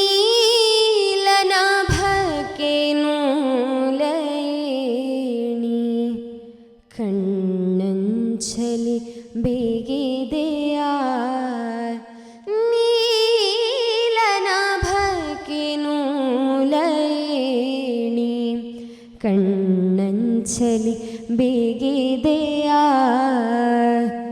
ನೀಲಮೇಘ ಶ್ಯಾಮನನ್ನು ನೀಲಮೇಘ ಶ್ಯಾಮನನ್ನು ಮಧುಮಂಚಕ್ಕೆ ಕರೆದೆಯ ಮಧುಮಂಚಕ್ಕೆ ಕರೆದೆಯ ನೀಲನಭಕ್ಕೆ ನೀಲನಭಕ್ಕೆ ನೂಲಯೇಣಿ ಕಣ್ಣಂಚಲಿ ಬೇಗಿದೆಯ ಬರುವನೆಂಬ ಯಾವ ಸುಳಿವು ತೇಲಿಸಿದೆ ರಾಧೆಯ ಬರುವನೆಂಬ ಯಾವ ಸುಳಿವು ತೇಲಿಸಿದೆ ರಾಧೆಯ ಕಂಪೊಡಲಿನ ಮಧುರ ಮಾತು ಕಂಪೊಡಲಿನ ಮಧುರ ಮಾತು ತಂದಿತೇನು ಸುದ್ದಿಯ ತಂದಿತೇನು ಸುದ್ದಿಯ ನೀಲನಭಕ್ಕೆ ನೀಲನಭಕ್ಕೆ ನೂಲಯೇಣಿ ಕಣ್ಣಂಚಲಿ ಬೇಗಿದೆಯ ಕಣ್ಣಂಚಲಿ ಬೇಗಿದೆಯ ಕಣ್ಣಂಚಲಿ ಬೇಗಿದೆಯ. ಈಗ ನನಗನ್ನಿಸೋದು ಯಕ್ಷಗಾನ ವೇಷ, ಯಕ್ಷಗಾನ ಭಾಗವತಿಗೆ, ಹಿಂದೂಸ್ತಾನಿ, ಆಮೇಲೆ ಭರತನಾಟ್ಯ, ಆಮೇಲೆ ಮತ್ತೆ ಬೇರೆ ಹವ್ಯಾಸಗಳು, ಫೋಟೋಗ್ರಫಿ, ಡ್ರಾಯಿಂಗು, ಅದು ಹೇಗೆ ಅಂತ ಇದ್ರ ಜೊತೆ ಪುರ್ಸೊದ್ದು ಅದು ಹೇಗೆ ಅಂತ? ಪುರ್ಸತ್ ಅಂದ್ರೆ ಅದು ನಂಗೆ ಇಷ್ಟ, ಅದು ನಂಗೆ ಇಷ್ಟ ಆಗಿದ್ದು ಕೆಲಸ ಮಾಡ್ಬೇಕಿದ್ರೆ ನಾನು ಬೇಗ ಹೋಗ್ತೀನಿ ಸ್ವಲ್ಪ. ಸೊ ಫೋಟೋಗ್ರಫಿನೂ ತುಂಬಾ ಇಷ್ಟ ಆಗತ್ತೆ. ಹಾಗೆ ಚಿತ್ರಕಲೆ, ಹಾಗೆ ಈಗ 10th ತನಕ ಎಲ್ಲ ಸೈನ್ಸ್ ಅಲ್ಲಿ ಡಯಾಗ್ರಾಮ್ಸ್ ಎಲ್ಲ ಬಿಡ್ಸಕ್ ಬರ್ತಿತ್ತು, ಅದನ್ನೆಲ್ಲ ಸ್ವಲ್ಪ ಚಂದ ಬಿಡಿಸ್ತಿದ್ದೆ. ಒಂದ್ಸತಿ ಕ್ಲಾಸಿಗೆ ಹೋಗಿದ್ದೆ, ಅದು ಎಲ್ಲ ಅಂಡೆ ಅಂಡೆ ಹಾಕೋದು ಹೇಳಿಕೊಟ್ರು, ನನಗೆ ಬೇಜಾರು ಬಂತು, ಬಿಟ್ಟು ಬಂದೆ. ಬಟ್ ಸ್ಟಿಲ್ ಅದು ಚಿತ್ರಕಲೆ ಅಂದ್ರೆ ಸ್ವಲ್ಪ ಇಷ್ಟನೇ. ಅಲ್ಲ, ಅದು ಸಂಗೀತ, ಹಾ, ಚಿತ್ರಕಲೆ ಎಲ್ಲ ಒಂದೊಂದು ಜಾಯಿಂಟ್. ಯಾಕಂದ್ರೆ ಅದೆಲ್ಲವೂ ಕೂಡ ಒಂದಲ್ಲ ಒಂದು ರೀತಿಯಲ್ಲಿ ನೀವು ನೋಡಕ್ ಹೋದ್ರೆ ಪ್ರತಿಯೊಬ್ಬನ ಮನಸ್ಸಿಗೆ ಹತ್ತಿರವಾಗಿ ಹೋಗುವಂತ ಸಂಚಾರವನ್ನು ಹೊಂದಿರುವಂತದ್ದು. ನೀವು ಈ ಚಿತ್ರಕಲೆಯಲ್ಲಿ ನಾವು ಏಕತಾನ ಇರ್ತದೆ, ಆ ಒಬ್ಬ ಚಿತ್ರ ಬಿಡಿಸಿದವನಿಗೆ ಅದ್ರೊಳಗೆ 1,000 ಭಾವವನ್ನು ನಾವು ಹೇಳ್ತಾನೆ, ನೋಡುಗನಿಗೆ ಗೊತ್ತಾಗ್ತದೆ ಇಲ್ಲೂ ಗೊತ್ತಿಲ್ಲ. ಯಾಕಂದ್ರೆ ಅವ ಮನಸ್ಸಿನೊಳಗೆ ಅದನ್ನು ತುಂಬಾ ಹಚ್ಕೊಳ್ತೀವಿ. ಈಗ ಯಕ್ಷಗಾನ ನೀವು ಭಾಗವತಿಗೆ ಮಾಡ್ಬೇಕಾದ್ರೆ ನೀವು ಅದ್ರೊಳಗೆ ಇಳಿದು ಬಿಡ್ತೀರಿ, ಮತ್ತೆ ನಿಮಗೆ ಅದು ಯಾವ ಟೆನ್ಷನ್ಗಳೆಲ್ಲ ಜಾಗಟೇನೋ ತಾಳನ ಇಟ್ಮೇಲೆ ಮತ್ತೆ ಸ್ಟಾರ್ಟ್ ಆಗುತ್ತೆ. ನಮ್ದು ಒರಿಜಿನಲ್ ಟ್ರ್ಯಾಕಿಗೆ ಬರ್ತೀವಲ್ಲ, ಆವಾಗ ಸ್ಟಾರ್ಟ್ ಆಗುತ್ತೆ. ಅದು ಪ್ರತಿಯೊಬ್ಬ ಕಲಾವಿದನಲ್ಲಿ ಇರುವಂಥದ್ದು. ಮನೆಯಲ್ಲಿ ಎಂಥ ಸಂಕಷ್ಟ ಇದ್ರು ವೇದಿಕೆ ಹತ್ತಿದಂಥ ನಾಟಕ ಕಲಾವಿದನೊಬ್ಬ ಇಡೀ ರಾತ್ರಿ ಅವ್ರನ್ನ ನಗಿಸಿಡ್ತಾನೆ, ಒಂದು 3 ಗಂಟೆ ಅಷ್ಟು ನಾಟಕದಲ್ಲಿ. ಆಮೇಲೆ ಒಳಗಡೆ ಬಂದ ಒಂದು ಸಮಸ್ಯೆಗಳು ಬೇರೆ ಇರ್ತದೆ. ಅಂದ್ರೆ ಒಟ್ಟಾರೆಯಾಗಿ ಇವೆಲ್ಲವೂ ಕೂಡ ಕಲಾವಿದರಲ್ಲಿರುವಂಥ ವಿಶೇಷ ಗುಣಗಳಂತಾನೆ ಹೇಳಬೇಕು. ಮತ್ತೆ ಬರ್ತೀನಿ ನಾನು ವಿಚಾರಕ್ಕೆ. ವಿದ್ಯಾಭ್ಯಾಸಕ್ಕೆ ಯಾವ ಥರ ಇನ್ನು ಮುಂದೆ ಏನು ಮಾಡಬೇಕು ಅನ್ನೋಂಥ ಒಂದು ಹಂಬಲ ಇದೆ? ವಿದ್ಯಾಭ್ಯಾಸ, ನಾನೀಗ ಓದ್ತಿರುವುದು BA in English literature degree. ನನಗೆ ಇಂಗ್ಲೀಷಲ್ಲಿ MA PhD ಮಾಡ್ಬೇಕಂತಿದೆ. ನೆಕ್ಸ್ಟ್ ಲೆಕ್ಚರಿಂಗ್ ಪೋಸ್ಟಿಗೆ ಹೋಗ್ಬೇಕಂತಿದೆ. ಟೀಚಿಂಗ್ ಫೀಲ್ಡ್ ಸ್ವಲ್ಪ ಸೂಕ್ತವಾಗಿದೆ ಅಂತ ಅನ್ಸುತ್ತೆ ನನಗೆ. ಈ ಕಲೆಗೆಲ್ಲ ಸ್ವಲ್ಪ ಇದನ್ನ ಮುಂದುವರ್ಸ್ಕೊಂಡು ಹೋಗ್ಲಿಕ್ಕೆಲ್ಲ ಸ್ವಲ್ಪ ಟೈಮ್ ಸಿಗತ್ತೆ ಅನ್ಕೊಂಡು. ಗೊತ್ತಿಲ್ಲ ಏನಾಗತ್ತೆ ಅಂತ. ಕಲಿತಾ ಹೋಗ್ತೀನಿ, ಕಲಿಯೋದನ್ನು ನಿಲ್ಲಿಸೋದಿಲ್ಲ. ಭರತನಾಟ್ಯದ ಬಗ್ಗೆ ಏನ್ ಹೇಳ್ತೀರಿ? ಏನು ಭರತನಾಟ್ಯ ಸೀನಿಯರ್ ಮಾಡಿದ್ರಿ? ಹಾ, ಸೀನಿಯರ್ ಮುಗಿಸಿದ್ದೆ. ಮನೆಯವ್ರದ್ದೆಲ್ಲ ಒಂದ್ ಆಸೆ ಇತ್ತು ನಾನು ವಿದ್ವತ್ತು ಮಾಡ್ಬೇಕು ಅಂತ. ಮುಂದೆಲ್ಲಾದ್ರೂ ಅವಕಾಶ ಸಿಕ್ಕರೆ ಮಾಡ್ಬೇಕು ಅಂತ ನನ್ಗೂ ಇದೆ. ಸದ್ಯಕ್ಕೆ ಸ್ವಲ್ಪ ಬ್ರೇಕ್ ತಗೊಂಡಿದ್ದೇನೆ. ಸ್ವಲ್ಪ ಈ ಯಕ್ಷಗಾನದ ಪ್ರೋಗ್ರಾಮ್ ಜಾಸ್ತಿ. ಇಷ್ಟೆಲ್ಲ ಮಾಡಿದವ್ರು ಅದು ದೊಡ್ಡ ವಿಷಯ ಅಲ್ಲ, ಆದ್ರೆ ಆಗುತ್ತೆ. ಓಕೆ, ಟೈಮ್ ಬೇಕಲ್ಲ ಅಂತ. ಯಾಕಂದ್ರೆ ಸ್ವಲ್ಪ ಇನ್ನೇನು ಹೆಚ್ಚಿನ ವ್ಯಾಸಂಗಗಳು ಹೋಗ್ತಾ ಇರ್ಬೇಕಾದ್ರೆ ನಾವು ಇದಕ್ಕರ್ಧ ಕೊಡೋದಕ್ಕಿಂತ ಯಾವ್ದಕ್ಕಾದ್ರೂ ಒಂದು ಫುಲ್ ಕೊಡೋದು ಒಳ್ಳೇದು, ಗಮನವನ್ನು ಹಾಕೊಡೋದು ಒಳ್ಳೇದು ಅಂತ ಅನಿಸ್ತದೆ. ಅದ್ರ ಒಟ್ಟಿಗೆ ನಾನು ಕೇಳ್ತಿದ್ದೀನಿ, ಈ ಭಾಗವತಿಗೆ ವಿಚಾರಕ್ಕೆ ಬಂದಾಗ ನಿಮಗೆ ಪ್ರತಿ ಸಲನೂ ಮತ್ತೆ ಮತ್ತೆ ನೆನಪಾಗುವಂಥ ಹಾಡುಗಳು ಯಾವುದಿದೆ? ಅಂದ್ರೆ ನೀವು ಹೇಳಿದಾಗೆ ಪ್ರಸಂಗದಲ್ಲಿರೋ ಅಷ್ಟು ಹಾಡುಗಳು ಖುಷಿನೇ ನಮಗೆ. ತುಂಬಾ ಹಾಡುಗಳಿದ್ದೇವೆ. ಅದು ಒಂದೊಂದು ತರದ್ದು. ನನಗೆ ಶೃಂಗಾರ ಮತ್ತೆ ಭಕ್ತಿ ರಸದಂದ್ರೆ ಕೇಳ್ತಾ ಇದ್ದೇನೆ. ಜಾಸ್ತಿ ಇಷ್ಟ. ದುಃಖ ರಸದ್ದು ಆ ಭಾವ ಕೊಡುವಂತದ್ದು ರಾಗ ಎಲ್ಲ ಹಾಕಿದ್ರಿತ್ತಲ್ಲ, ಅದು ಕೇಳಲಿಕ್ಕೆ ಇನ್ನೊಂಥರ ಖುಷಿ ಆಗತ್ತೆ. ನನಗೆ ಭಕ್ತಿ ರಸದ ಹಾಡುಗಳೆಲ್ಲ ಹಾಡ್ಲಿಕ್ಕೆ ಜಾಸ್ತಿ ಇಷ್ಟ. ನಾನು ಲಘು ಸಂಗೀತ ಎಲ್ಲ ಜಾಸ್ತಿ ಹಾಡಿದ್ರಿಂದ ಆ ರಾಗಗಳ ಸಂಚಾರ ಎಲ್ಲ ಬಳಸ್ಲಿಕ್ಕೆ ನಂಗೆ ತುಂಬಾ ಇಷ್ಟ ಆಗತ್ತೆ. ಮತ್ತೆ ಸಾಹಿತ್ಯ ಪದ್ಯದ ಬಗ್ಗೆ ಹೇಳ್ಬೇಕು ಅಂತಾದ್ರೆ ಕೃಷ್ಣ ಸಂಧಾನ ಆಗಿರ್ಬೋದು, ಸುಭದ್ರ ಕಲ್ಯಾಣ ಆಗಿರ್ಬೋದು, ಅದರಲ್ಲಿ ಪ್ರತಿ ಒಂದೊಂದು ಪದ್ಯನೂ ಅಷ್ಟು ಖುಷಿ ಕೊಡುವಂತಹ ಪದ್ಯಗಳು, ಅದ್ಭುತ ಪದ್ಯಗಳಿವೆ. ಹೌದೌದು. ತುಂಬಾ ಪ್ರಸಂಗ ಹೇಳ್ತಾ ಹೋದ್ರೆ ನಂಗೆ ಈಗ ಬಾಯಿಗೆ ಬಂದಿದ್ದಷ್ಟು ಹೇಳ್ತೆ ಎಲ್ಲ ಪ್ರಸಂಗ. ಅದ್ರ ಜೊತೆಗೆ ನಿಮಗೊಂದು ಕಲಾವಿದರನ್ನು ನೋಡಿದಾಗ ಈಗ ನಿಮ್ಗೆ ಅವಕಾಶ ಸಿಕ್ಕಿದ್ದಂತ ಹೇಳ್ಬೋದು. ನೀವು ಅವ್ರ ಜೊತೆ ಹಾಡಿದ್ರಿ ಅನ್ನೋದಕ್ಕಿಂತ ನಿಮ್ಗೆ ಅವಕಾಶ ಸಿಕ್ಕಿದೆ ದೊಡ್ಡ ಕಲಾವಿದರ ಜೊತೆ ಹಾಡೋದಕ್ಕೆ. ನಿಮ್ಗೆ ಯಾವ ಕಲಾವಿದರ ಬಗ್ಗೆ ಒಂದು ಬಹಳಷ್ಟು ಖುಷಿ, ಈ ಕಲಾವಿದರು ಬಹಳಷ್ಟು ಖುಷಿ ಆಯ್ತು ನನಗೆ ಅಂತ ಆ ಥರ ಫೀಲ್? ನನಗೆ ಈಗ ಹಾಡ್ಲಿಕ್ಕೆ ಹೋದಾಗ ತುಂಬಾ ಸಪೋರ್ಟ್ ಮಾಡಿದ್ದಾರೆ. ಈಗ ಹೇಳಿದಂತೆ ಭಾಗವತರಾಗ್ಲಿ ಮತ್ತೆ ಚಂಡೆ ಮೊದಲವರು ಹಿಮ್ಮೇಳದವರಾಗ್ಲಿ ತುಂಬಾ ಸಪೋರ್ಟ್ ಮಾಡಿದ್ದಾರೆ. ಹಾಗೆ ಇವಾಗ ಸ್ವಲ್ಪ ರೀಸೆಂಟ್ ಆಗಿ ಒಂದು ಆಟಕ್ಕೆ ಸ್ವಲ್ಪ ಜಾಸ್ತಿ ಹೋಗ್ತಾ ಇದ್ದೆ, ಯಕ್ಷಗಾನಕ್ಕೆ. ಅದರಲ್ಲಿ ವಿದ್ಯಾಧರ ಜಲವಳ್ಳಿ ಅವರು ಸ್ವಲ್ಪ ಜಾಸ್ತಿ ಪ್ರೋಗ್ರಾಮ್ಸ್ ಎಲ್ಲ ಕೊಟ್ಟಿದ್ದಾರೆ. ಹಾಗೆ ಮತ್ತೆ ಕಲಾವಿದ್ರಂದ್ರೆ ನನ್ಗೆ ಎಲ್ಲ ತರದಲ್ಲಿ ಸಪೋರ್ಟ್ ಮಾಡಿದವರು ಅಂದ್ರೆ ನನ್ನ ಗುರುಗಳೇ NG ಹೆಗಡೆ ಅವರು. ಅವ್ರ ಮೊದಲೇಗಾರಿಕೆನೂ ತುಂಬಾ ಇಷ್ಟ ಆಗತ್ತೆ ನನಗೆ. ಹಾಗೆ AP ಪಾಠಕರಾಗ್ಲಿ, ಶಂಕರ್ ಭಾಗವತರಾಗ್ಲಿ, ಚಂಡೆಯಲ್ಲಿ ಗಣೇಶ್ ಗಾಂವ್ಕರ್, ಪ್ರಸನ್ನ ಹೆಗ್ಗಾರ್, ಹಾಗೆ ಎಲ್ಲರೂ ಸಪೋರ್ಟ್ ಮಾಡಿದ್ದಾರೆ ನನಗೆ. ವೇಷಧಾರಿಗಳ ಬಗ್ಗೆ ಯಾರು ನಿಮಗೆ ಖುಷಿ ಅಂತ ಅನ್ಸುತ್ತೆ? ವೇಷಧಾರಿಗಳು ನನ್ನ ಅಪ್ಪನ ಚೈಲ್ಡ್ಹುಡ್ ಫ್ರೆಂಡ್ ಮಂಟಪ ಪ್ರಭಾಕರ್ ಉಪಾಧ್ಯಾಯ ಅಂತ ಸ್ತ್ರೀ ವೇಷಧಾರಿಗಳು, ಅವ್ರದ್ದು ನಂಗೆ ತುಂಬಾ ಇಷ್ಟ ಆಗ್ತಿತ್ತು, ಒಂದು ವ್ಯವಸ್ಥೆಯಲ್ಲಿ ಮಾಡ್ತಿದ್ರು. ಹಾಗೆ ಈಗ ಇದ್ದವರಲ್ಲಿ ಶಶಿಕಾಂತ್ ಶೆಟ್ಟಿ ಅವರಾಗಿರ್ಬೋದು, ನೀಲ್ಕೋಡ್ ಶಂಕರ್ ಹೆಗಡೆ ಅವರಾಗಿರ್ಬೋದು, ಕೊಂಡದ ಕೋಳಿ ರಾಮಚಂದ್ರ ಹೆಗಡೆ ಅವರಾಗಿರ್ಬೋದು, ಹಾಗೆ ಯಾಜಿ ಅವರು, ತೋಟಿ ಅವರು, ಅವರೆಲ್ಲರೂ ಇಷ್ಟ ಆಗ್ತಾರೆ. ತೆಂಕುತಿಟ್ಟಿನ ಬಗ್ಗೆ?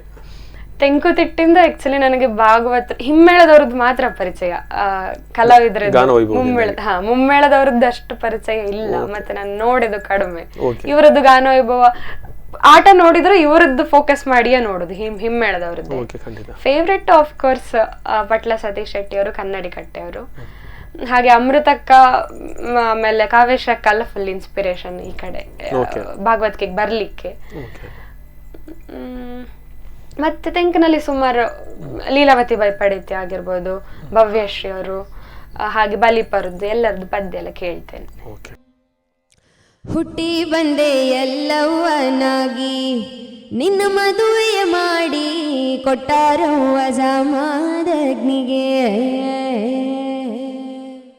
ಹುಟ್ಟಿ ಬಂದೆ ಎಲ್ಲವ್ವನಾಗಿ ನಿನ್ನ ಮದುವೆ ಮಾಡಿ ಕೊಟ್ಟಾರವ್ವ ಜಾಮಾದಗ್ನಿಗೆ. ರೇಣುಕ ರಾಜ ನಿನ್ನ ತಂದೆ, ಭೋಗವತಿ ನಿನ್ನ ತಾಯಿ. ರೇಣುಕ ರಾಜ ನಿನ್ನ ತಂದೆ, ಭೋಗವತಿ ನಿನ್ನ ತಾಯಿ. ಹುಟ್ಟಿ ಬಂದೆ ಅವರ ಹೊಟ್ಟೆಲಿ, ಹುಟ್ಟಿ ಬಂದೆ ಅವರ ಹೊಟ್ಟೆಲಿ, ಹಾಕಿದ್ದು ಯಾರ ತೊಟ್ಟಿಲಲ್ಲಿ. ಹುಟ್ಟಿ ಬಂದೆ ಎಲ್ಲವ್ವನಾಗಿ ನಿನ್ನ ಮದುವೆ ಮಾಡಿ ಕೊಟ್ಟಾರವ್ವ ಜಾಮಾದಗ್ನಿಗೆ. ನಿನ್ನ ಮದುವೆಯ ಮಾಡಿ ಕೊಟ್ಟಾರವ್ವ ಜಾಮಾದಗ್ನಿಗೆ. ನಿನ್ನ ಮದುವೆಯ ಮಾಡಿ ಕೊಟ್ಟಾರವ್ವ ಜಾಮಾದಗ್ನಿಗೆ. ಶ್ರೀರಕ್ಷಾ, ಈಗ ಕೇವಲ 4 ವರ್ಷದಲ್ಲಿ ಒಂದು ರೀತಿಯಾದ ಹೆಸರು ಬಂದಿದೆ. ಯಾಕೆ ಅಂದ್ರೆ ಸೋಷಿಯಲ್ ಮೀಡಿಯಾಗಳಿದ್ರಿಂದ ನಾವು ಕಲಿಬೇಕಾದ್ದು ಇನ್ನೂ ಬಹಳಷ್ಟು ಇದೆ, ತುಂಬಾ ಇದೆ. ಖಂಡಿತವಾಗಿ ನಮ್ಮ ವೀಕ್ಷಕರ ಕಡೆಯಿಂದ ನಮ್ಮದು ಏನಂದ್ರೆ ನಿಮ್ಮಂತಹವರು ಒಂದಷ್ಟು ಜನಕ್ಕೆ ಮಾದರಿ ಆಗಬೇಕು ಅಂತ. ಯಾಕೆಂದ್ರೆ ಒಬ್ರು ಹಾಡ್ತಾರೆ ಅನ್ನೋ ಇದನ್ನು ನೋಡಿ ಒಂದಷ್ಟು ಜನ ಭಾಗವತಿಗೆ ಹತ್ರ ಹೋದ್ರೆ ಆಗ ಏನಾಗುತ್ತೆ ಅಂದ್ರೆ ಒಂದಷ್ಟು ಯಕ್ಷರಂಗದಲ್ಲಿ ಒಂದು ಹೊಸ ಪ್ರತಿಭೆಗಳಿಗೆ ಅವಕಾಶ ಆಗುತ್ತೆ. ಕಾರಣದಿಂದಲೇ ನಾವು ಇಷ್ಟರವರೆಗೆ ಸಾಧಕರನ್ನ ಇಲ್ಲಿ ಕೂರಿಸಿ ಕಲಾವಿದರನ್ನ ಪರಿಚಯ ಮಾಡಿಕೊಡ್ತಾ ಇದ್ವಿ. ಇವತ್ತು ಪ್ರವರ್ಧಮಾನಕ್ಕೆ ಬರುತ್ತಿರುವಂತಹ ಶ್ರೀರಕ್ಷಾ ಹೆಗ್ಡೆ ಅವರನ್ನ ಕರೆಸಿದ್ವಿ. ಕರೆಸಿದ ಮೇಲೆ ಗೊತ್ತಾಯ್ತು, ಯಾಕಂದ್ರೆ ಇದು ಕೇವಲ ಒಂದೇ ವಿಷಯಕ್ಕೆ ಸೀಮಿತ ಆಗೋದಿಲ್ಲ, ಸುಮಾರು ವಿಷಯ ಇವರ ಹತ್ರ ಇದೆ ಅನ್ನೋದು ನಮ್ಗೆ ಗೊತ್ತಾಯ್ತು.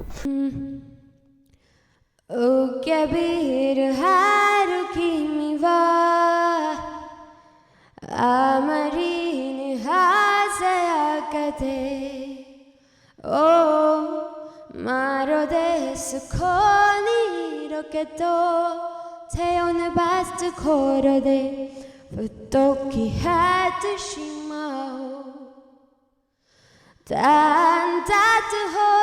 틈어트 기억은 오나가대君だけを広いやつまたつなげて宙に映した夢からこみ上げる瞳で君を確かまっている Ooh,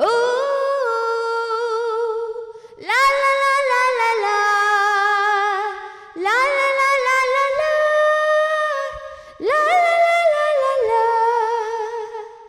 Ooh, la la la la la la la la la la la la la la la la la Ooh.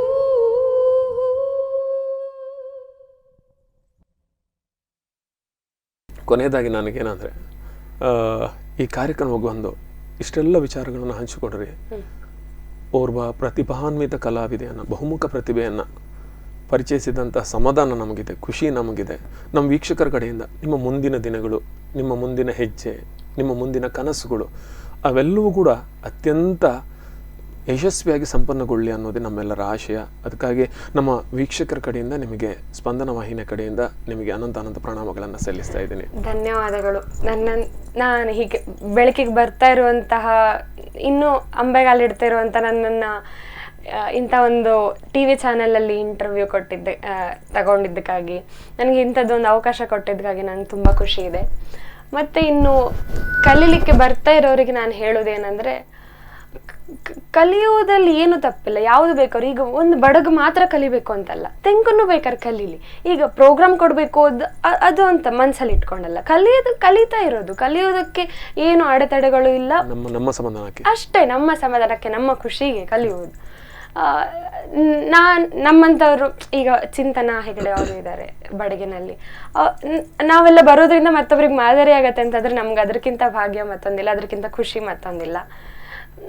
ಎಂತ ಇಲ್ಲ, ಅವ್ರು ಕಲಿಯುವುದು ಒಂದು ಚಂದ ಮಾಡಿ, ಒಂದು ಶ್ರದ್ಧೆಯಿಂದ, ಒಂದು ಮಟ್ಟಿನಲ್ಲಿ ಕಲ್ತ್ರೆ ಆಯ್ತು ಅಷ್ಟೇ. ಅದೇ ಯಾವತ್ತು ನಾವು ಒಂದು ಮಾತು ಹೇಳ್ತೇವೆ ನಾವಿಲ್ಲಿ, ಏನಂದ್ರೆ ತುಂಬಾ ಖುಷಿಯಾದಾಗ್ಲು, ತುಂಬಾ ದುಃಖ ಆದಾಗ್ಲು, ಒಂಟಿತನ ಕಾಡ್ದಾಗ್ಲು ನಮಗೆ ತುಂಬಾ ನೆಮ್ಮದಿ ಕೊಡೋದಕ್ಕೆ ಸಾಧ್ಯ ಅಂತಿದ್ರೆ ಅದು ಕಲೆ ಮಾತ್ರ. ಅದು ಯಾವ್ದು ಇರ್ಬೋದು. ಹೌದೌದು.